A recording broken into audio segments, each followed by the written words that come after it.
Hey everybody, and welcome to the Infinite Dial 2019, my favorite day of the year. I'm Edison Senior Vice President Tom Webster, and I'm here with my friend, Triton Digital's John Rosso. John, how are you? I'm fine, Tom. How are you? I am outstanding. This is like my Super Bowl. This is one of my favorite days of the year. This is actually my favorite day of the year, not just because of the Infinite Dial, but did you know that today is National Oreo Day as well? I did not know that. Just in case, just was wondering. So, and that's the conclusion of our broadcast. No, we've got a lot in store for you today, John. What have we got? So as usual on the Infinite Dial, we will be looking at the use of social media, consumption of online audio, use of media and technology, including in-car media, consumption of various audio brands, and of course, the big finish, which will be podcasting this year, Tom.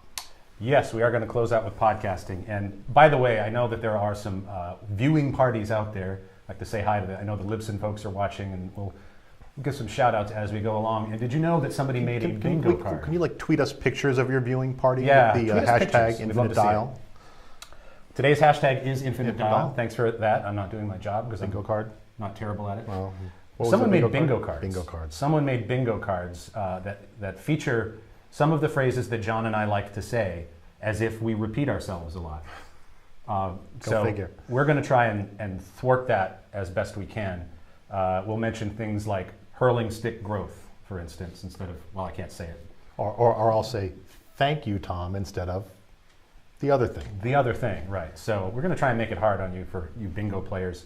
But we do have a lot of great stuff to get through today, so I'm going to go ahead and get started with that. First of all, the Infinite Dial is the longest running study of digital media behavior amongst consumers in America. It's been going continuously since 1998. This is my 15th year doing the Infinite Dial. You don't look that old. I was just a boy when I started, but here I am today.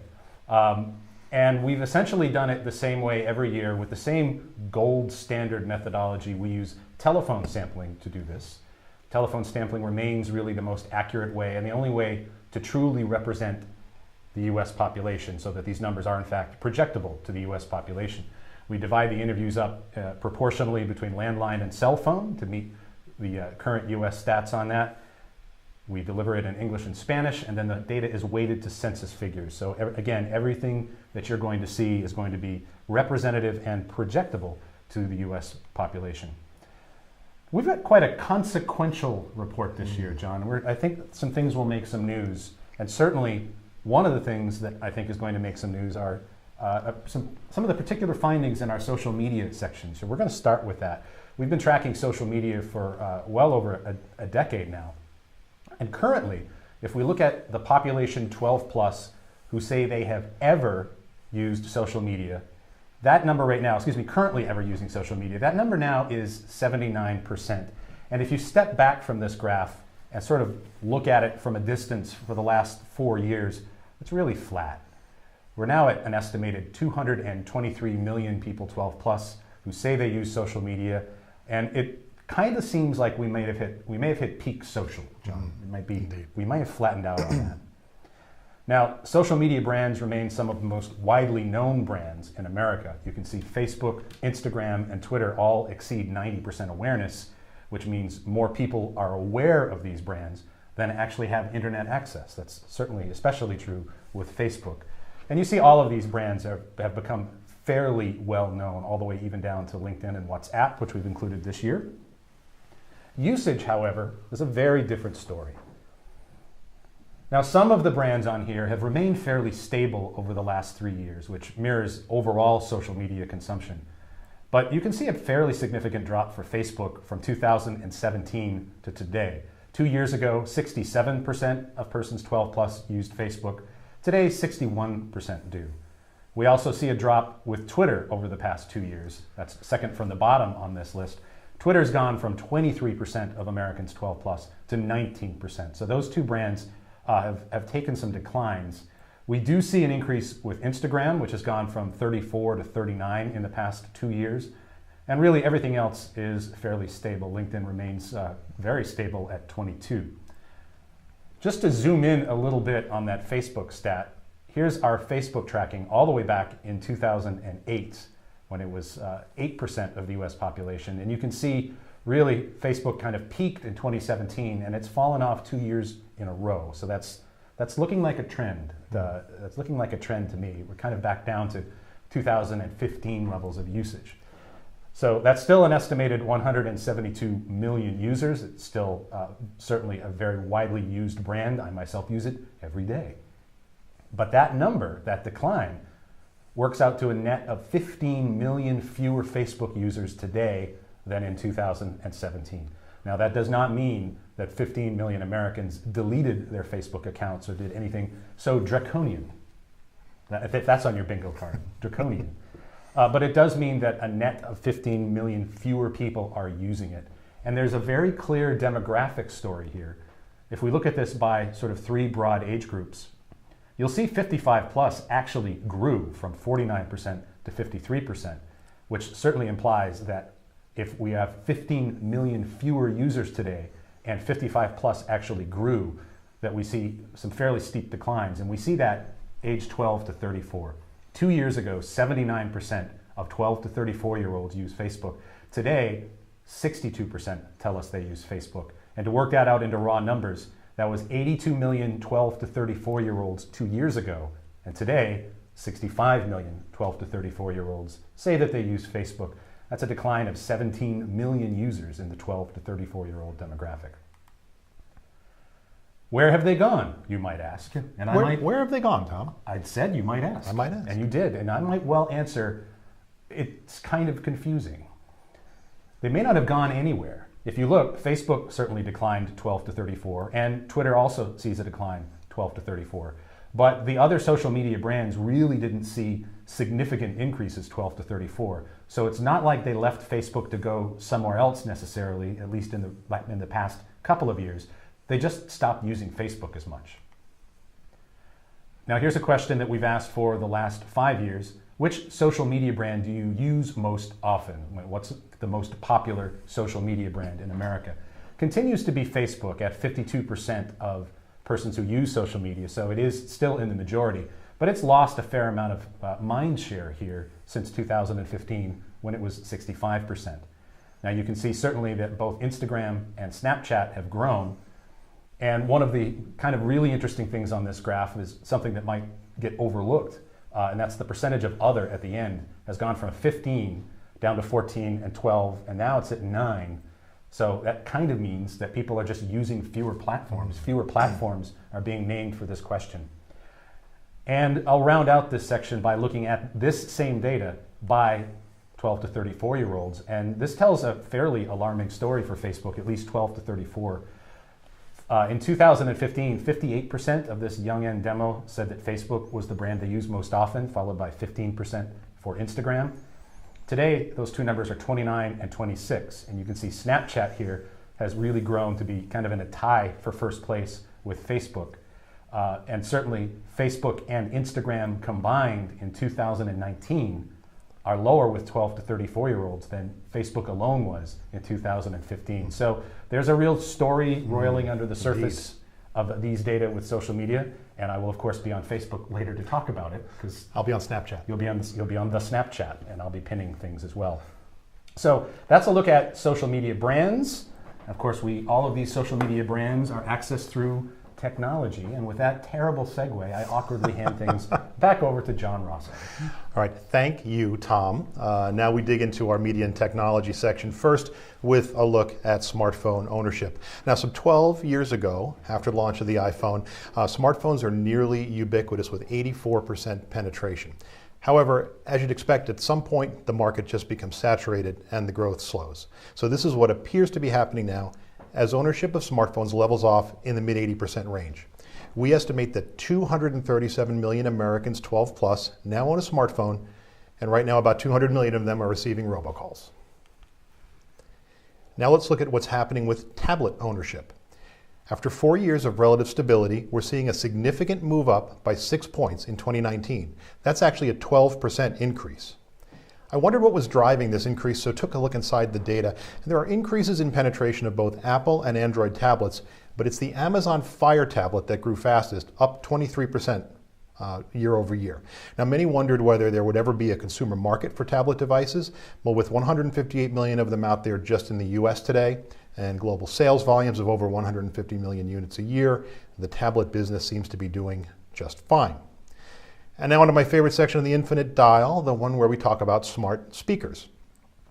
Alexa, set an alarm for 3 a.m. Now that's not a phrase that you'd want the device on your desk to hear, so you might want to mute its microphone for a while. We've been tracking awareness of smart speakers for 3 years.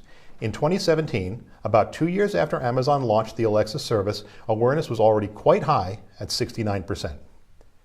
In 2018, now 4 years into Alexa and 2 years after the launch of Google Home, awareness was at 75%. And awareness increases again this year to 79%, which represents 223 million Americans 12 plus. So that's awareness of smart speakers. Now let's look at actual ownership. Ownership of smart speakers more than doubled between 2017 and 2018.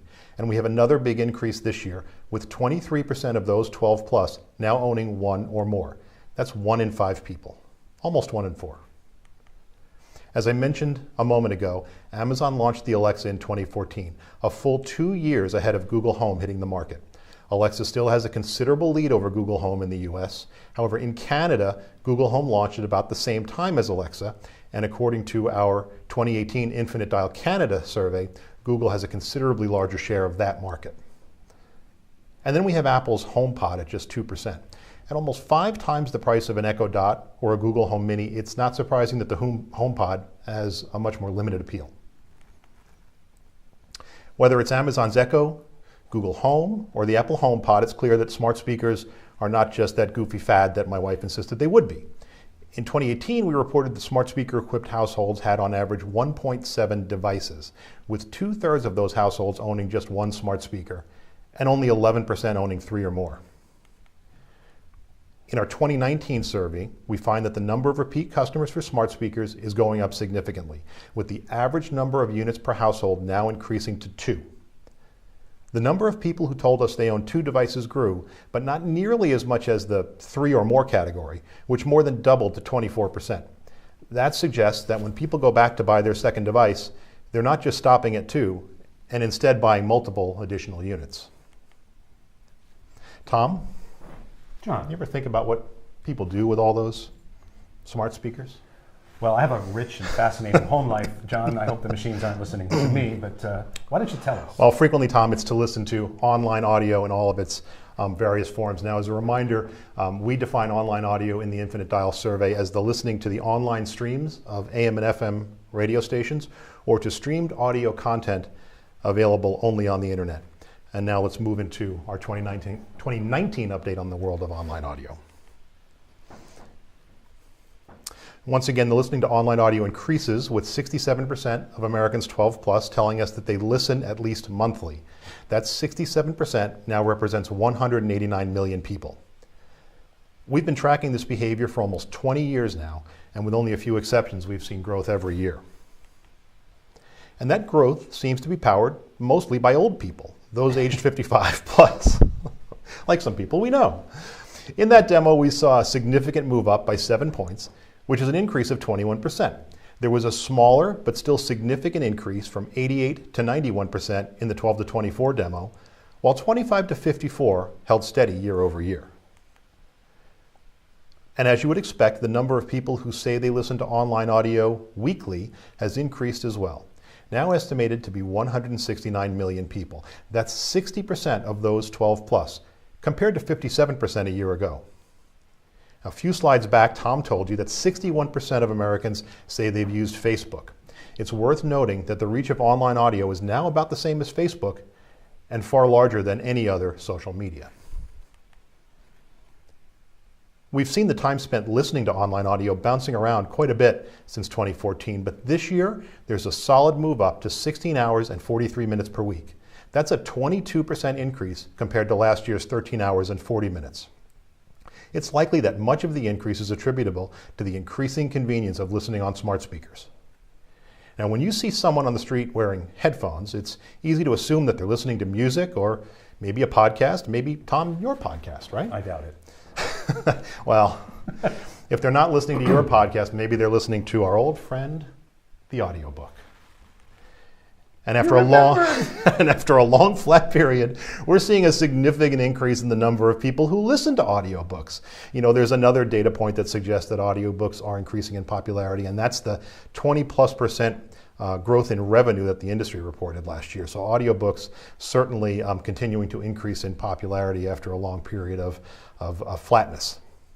And now for our look at what people are listening to on the road, here's Tom with our in-car media section. You know, really the biggest innovation in the in-car media section this year, John, is that we've replaced the stock photo. Yes, with a car that was made this century. With a car made in this century. We used to use, I think it was a 1982, so it was an Eastern European car. I believe like a Lada or something. A Lada, something like that. Trabant, maybe, with a cassette deck. But we have invested in new stock photography with our spanky new template here. So that's the most significant finding. But there are others, and I'm going to talk about them now. First of all, we asked people, which audio sources do you ever use in your car? And by the way, the base for this graph are people who have either driven or ridden in a car in the last month, which is just about 90% of the population.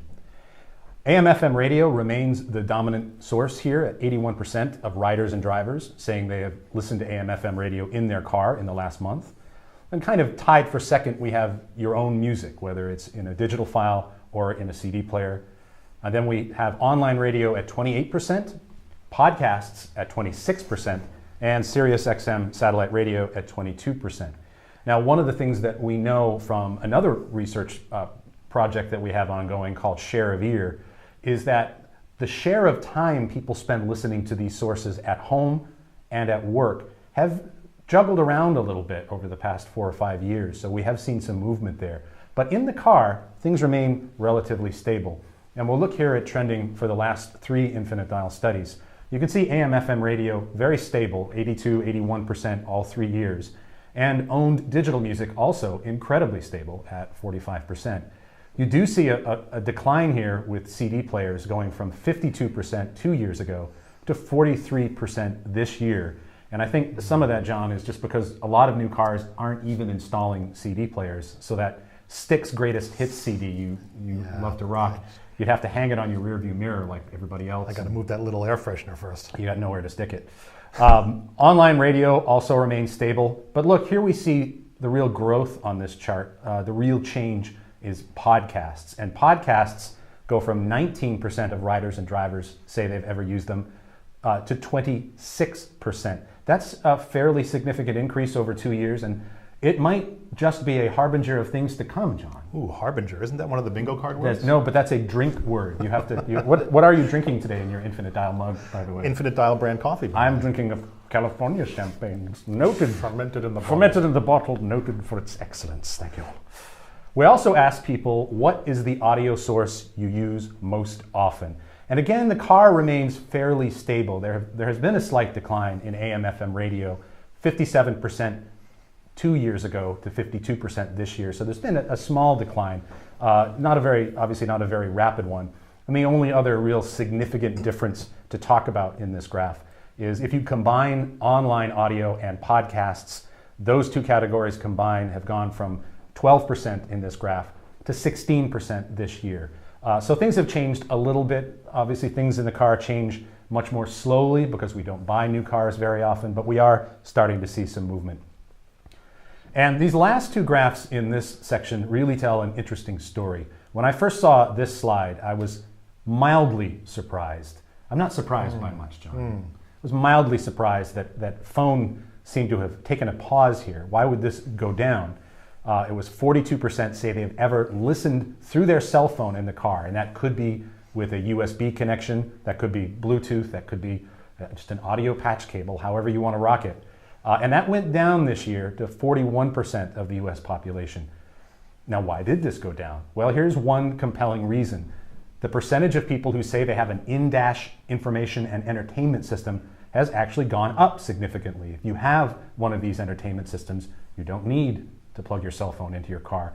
That's gone from 15% last year to 19%. And again, people don't buy new cars that often, so this is not a category that we expect to see hurling stick growth in. Haha, bingo players. But this is fairly significant year over year.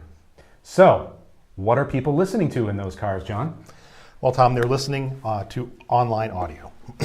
And now we're going to dive into specific audio brands and talk about consumption of those brands. Every brand on this list enjoys greater awareness today compared to just 1 year ago. The exceptions would be Deezer, Slacker, and 8Tracks. They were each about flat. Once again this year, Pandora tops the list with 89% awareness. iHeart's closed the gap a bit from last year, while Spotify falls in rank as awareness of Apple Music and Amazon Music increases. Apple and Amazon are tied for greatest increase in awareness, as they each increased from 60% in 2018 to 74% in 2019. Pandora leads again in terms of monthly usage. Now this is usage, not awareness. And even though iHeart, Apple, and Amazon Music each enjoy greater awareness, more people say they use Spotify on at least a monthly basis. Now here's our 3-year trend showing the monthly use of Pandora declining slightly over those past 3 years, while everyone else sees increases, or in the case of Google Play All Access, remains flat to 2018. Now let's look at monthly use broken out by demo. This is persons 12 to 34, and the big winners here are Spotify and SoundCloud.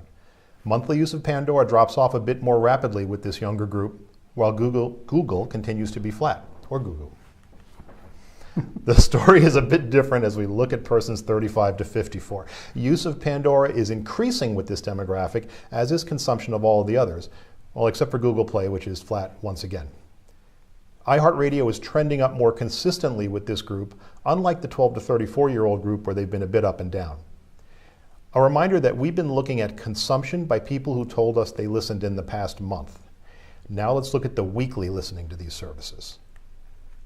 And here's our rundown of the percent of Americans 12 plus listening to the top audio brands weekly. At this point, you pretty much know how these slides go, so I'll just give you a minute with it. There, you done? Yeah. All right, good. Now let's look at the 3-year trend. Our 3-year trend of weekly listening. Pandora holds onto the #1 slot with 22%, but Spotify has almost closed the gap with a big increase this year, moving up from 16 to 20%. A big 50% increase for Amazon Music, albeit off of a relatively small base, and Google Play, once again, about flat. We asked our Infinite Dial respondents which audio brand they use most often, and here's what they told us. Pandora leads here as well, with 30% saying Pandora is the online audio brand they use most often.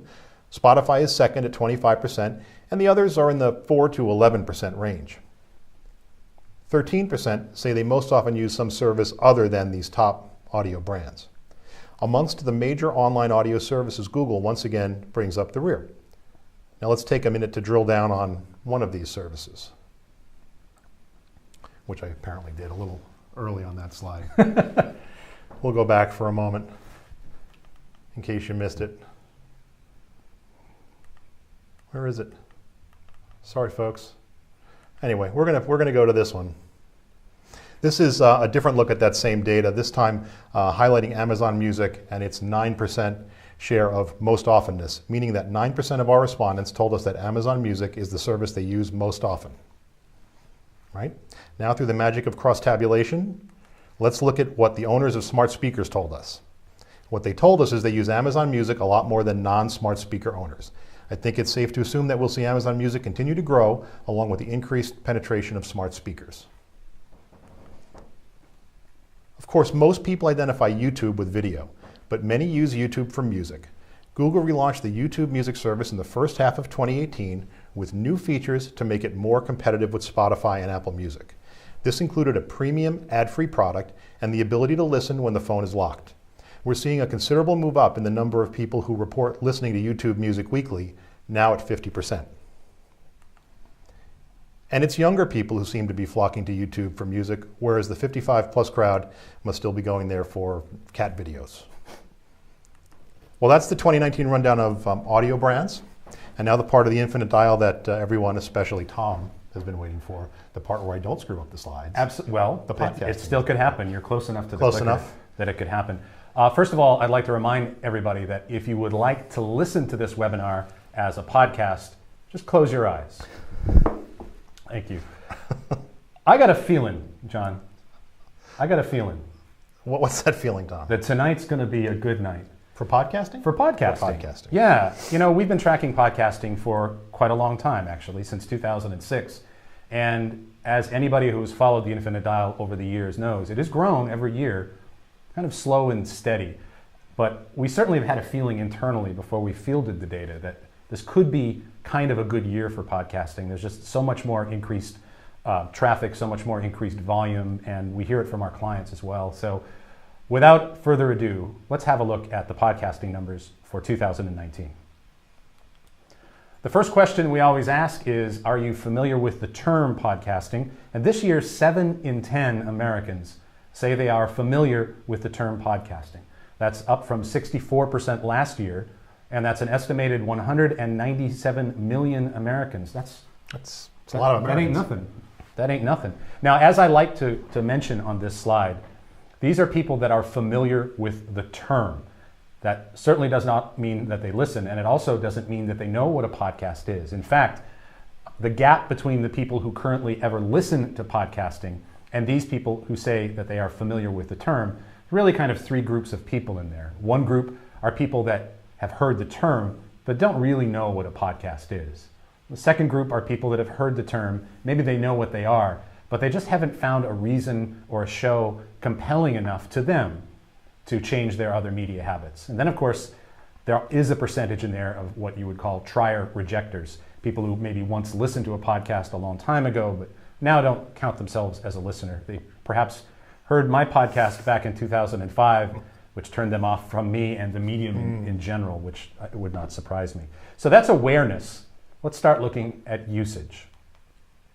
First of all, this is a key milestone for podcasting. Make no mistake, this is podcasting crossing into the majority. This is the percentage of the population 12 plus who say they've ever listened to a podcast, and it's finally crossed half. 51% of Americans 12 plus, an estimated 144 million Americans now say they have ever listened to a podcast. That's a very sizable jump from last year's 44. That's ever. Let's have a look at monthly. And again, we see significant growth here. In fact, it's the largest percentage point gain in the history of the Infinite Dial. We now see 32% of Americans 12 plus telling us that they've listened to a podcast in the last month. That's up from 26% a year ago. That's a sizable increase, and that's now an estimated 90 million people who say they've listened to a podcast in the last month. So our suspicions were correct. It was kind of in the wind this year, and podcasting has really popped beyond its normal growth curve. I won't use a sports stick analogy for that. I already said it anyway.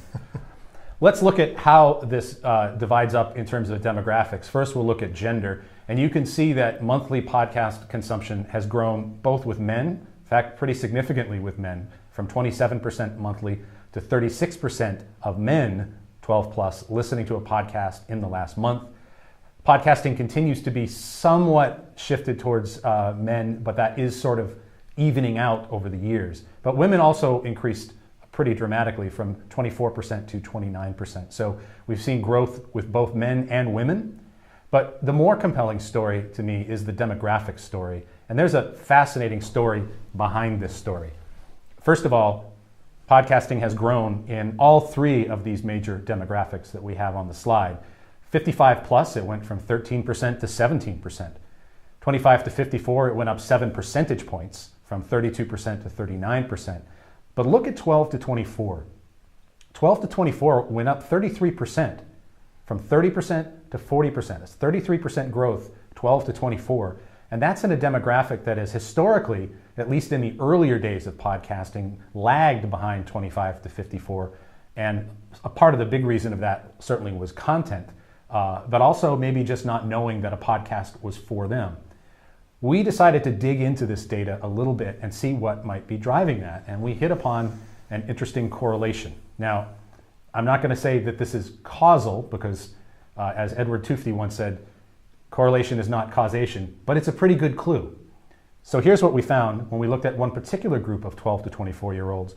We looked at the 12 to 24-year-olds who also use Spotify. Now, these are Spotify listeners ages 12 to 24 who say they've listened to a podcast in the last month. Last year was about a third of Spotify listeners 12 to 24. This year, After a year in which Spotify has certainly increased its promotion and how it displays podcasts and how it promotes podcasts, that number is now 53%. That's very dramatic growth, 12 to 24. And so am I willing to go out on a limb and say that this is all because of Spotify? No, but it's a strong association, and they have clearly done a lot to bring distribution to a demographic that may not normally come across podcasts. And I think you see at least part of the results of that in this slide. Now, weekly podcast listening has also undergone a significant growth period here. Last year, 17% of the population said they had listened to a podcast in the last week. This year, it's 22%. That's an estimated 62 million Americans. And I'm going to summarize all of these gains here on this next slide because it tells a pretty good conversion story, I think, as you drill down from ever listen to monthly listens to weekly listens.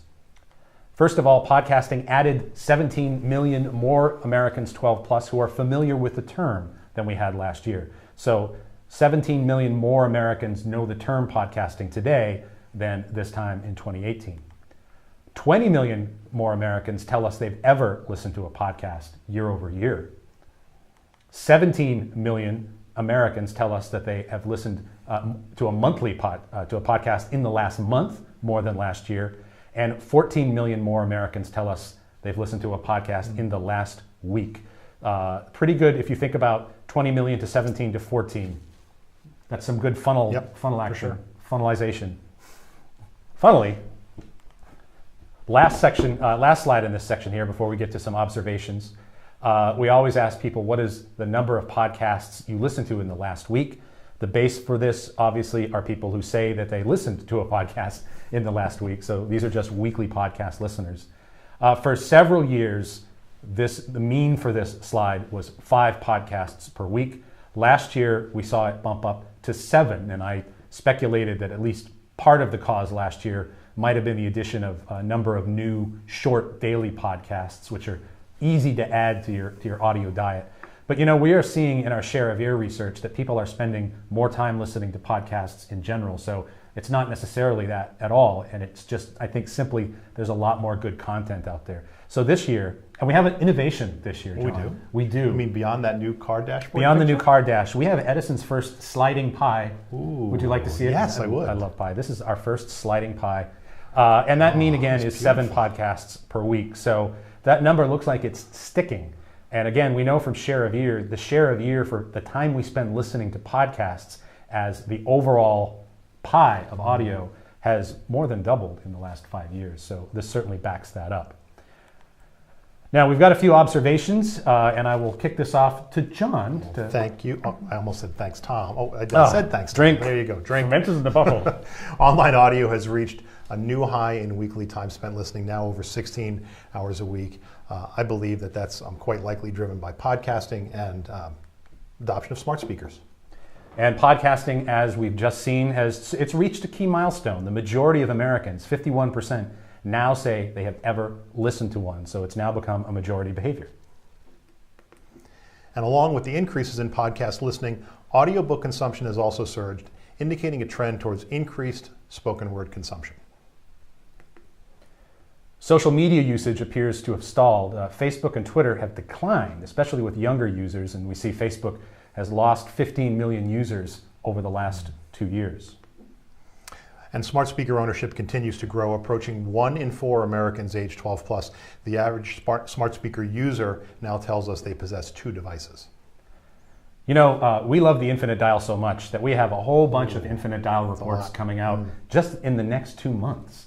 That's 60 days of furious activity. Yes, indeed. Furious activity. There is no off season. There is no off season, no. So in the next 2 months, we're going to see an update of the podcast consumer. And that's a report that we put out every year. And I want to mention a word about that. This year, we made some exciting additions to the Infinite Dials methodology. I've just presented to you the results of the telephone survey that we put out every year as the kind of currency metrics. But we wanted to ask a lot of questions this year. We wanted to ask more questions about podcasting, more questions about online audio. So we simultaneously fielded a 4,000 person online study that we use the Infinite Dial numbers to weight to and calibrate that data. So it's representative of the online population. And that's going to have a lot more detail about podcasting, full demographics, but also more behavioral questions. That's coming out in the next 30 to 60 days. We also have a report called Moms in Media that comes out every year. It's based on the Infinite Dial, and that's going to talk about the media habits of moms, obviously. And we have a couple more countries to tick off. We have the third in our Infinite Dial Australia series, and the second in our Infinite Dial Canada series. And all of this is coming out in the next 2 months. Cannot wait for those. That is a furious pace. That's furious pace. So I don't know how you do it, Frank. I don't. This is all I do is stand up in front of this camera and read slides. Slide jockeying. Slide monkey. Slide monkey. Is how I like to call myself. So we've reached the end of this year's presentation of the Infinite Dial 2019. Really a consequential study, I think, in a number of areas, certainly with social media and podcasting findings being pretty significant.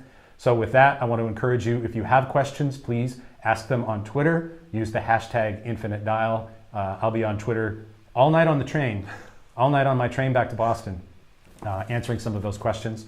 I'd like to thank everybody involved. You're going to see that we have a very exciting credits sequence coming up, maybe more exciting than the Avengers. Yeah. And I especially want to thank you. Will you be John. back at the end? I will not be back at the cameo? end. Yes, with a scene from Deadpool 3 at the end of this. Thanks everyone, and thank you, John. And thank you, Tom.